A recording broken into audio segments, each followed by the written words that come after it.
Hello, I'm Brooke Billingsley with the Healthcare Experience Foundation, and we've teamed up with the Maryland Healthcare Education Institute, MHEI.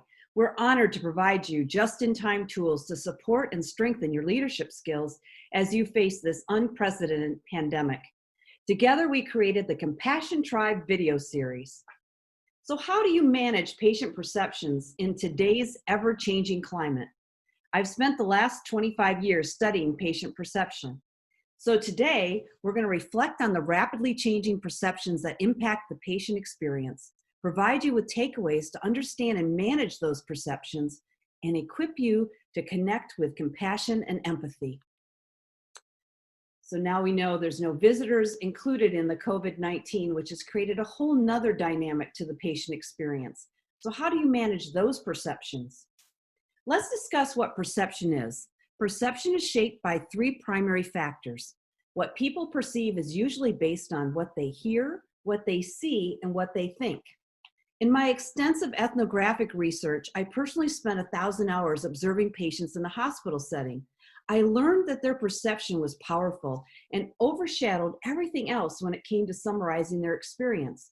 When we think of the day-to-day interactions with our patients during the COVID-19 virus, how do we adapt during important interactions with the patient? How does the patient perceive their care when they know staff is overwhelmed and stressed out? And how do we deliver care under such stress and anxiety? These are important questions, and I would like to suggest a few ideas that have been scientifically proven to make a positive impact. When you arrive on the patient's unit, how do you get centered? So in the research, you look at how the patient experiences everything that they go through their eyes. We're going to reflect and talk about today what has changed in that interaction.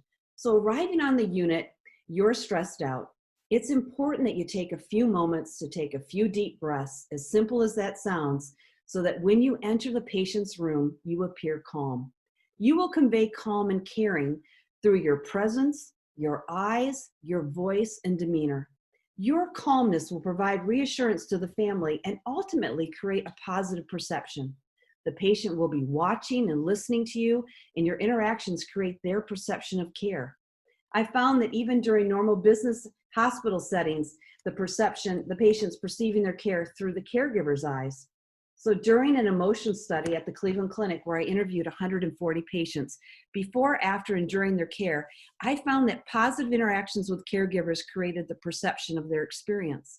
So you have the ability, even during this pandemic, to create calm with your patients, to convey that you care and connect with them, whether it's just arriving on the unit, whether it's during shift change of care to the next caregiver that's taking over, how you're observing each other, physicians who are interacting with your patients, and all the multiple staff that interact with your patients. How do we do service recovery when someone's upset? When we discharge the patient? And then, of course, we all have PPE protocol. So all of those are being seen through the patient's experience and through their eyes.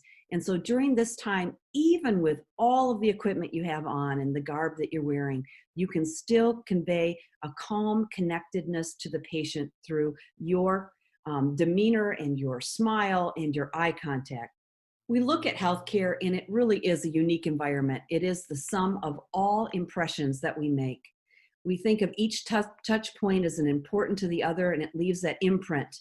When we think of perception, the patient tends to compare their experience based on the caring interactions versus the transactional interactions with no connection is made.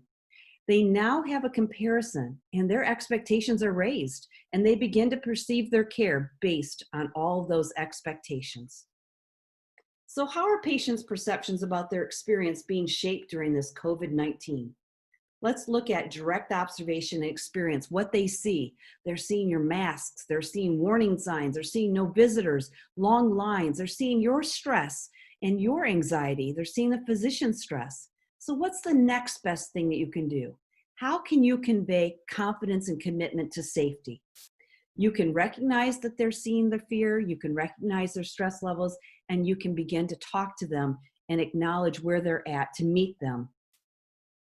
When you think about what they're hearing mixed messages. You're hearing mixed messages now. Inconsistent focus and individual fears, direct orders without compassion, because you have to get so much done in such a short period of time.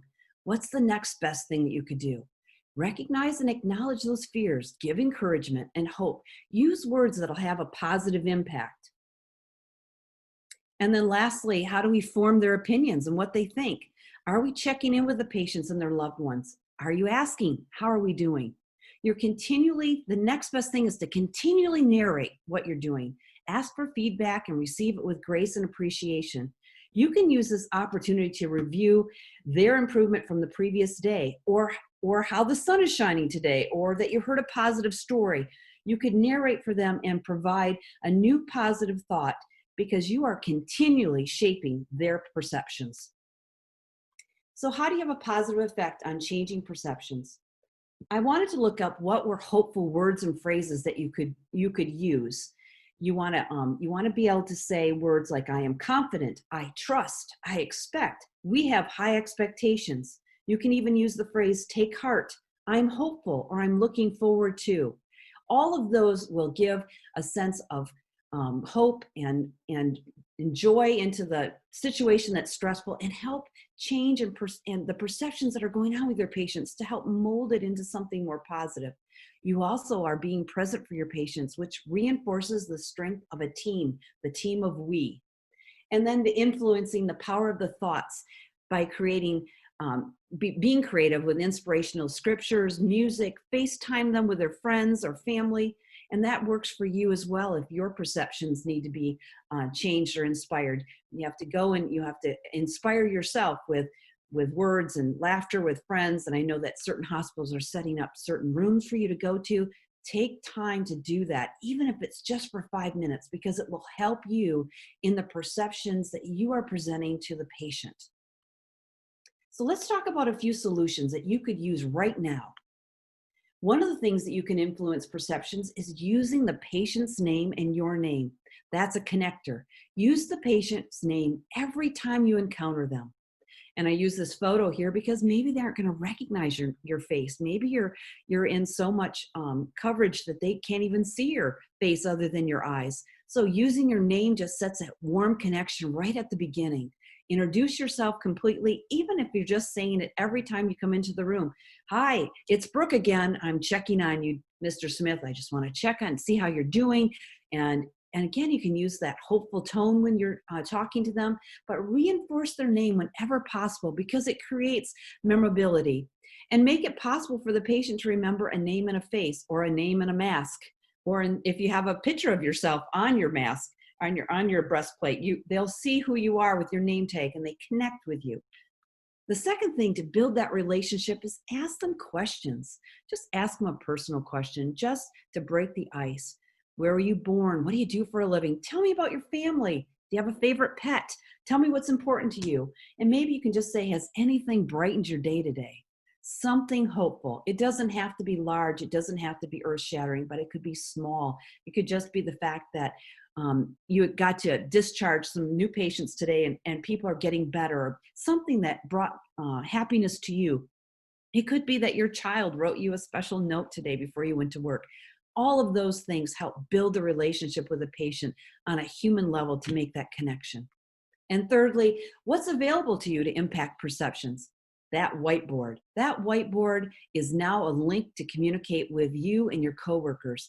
It's a way for you to really convey to the patient that you are keeping in front of them and giving them up-to-date information, that you are helping them know what to expect, because in an ever-changing environment, the perception often is fearful and they don't know what to expect. So this is a way just to reaffirm everything that you're doing for them.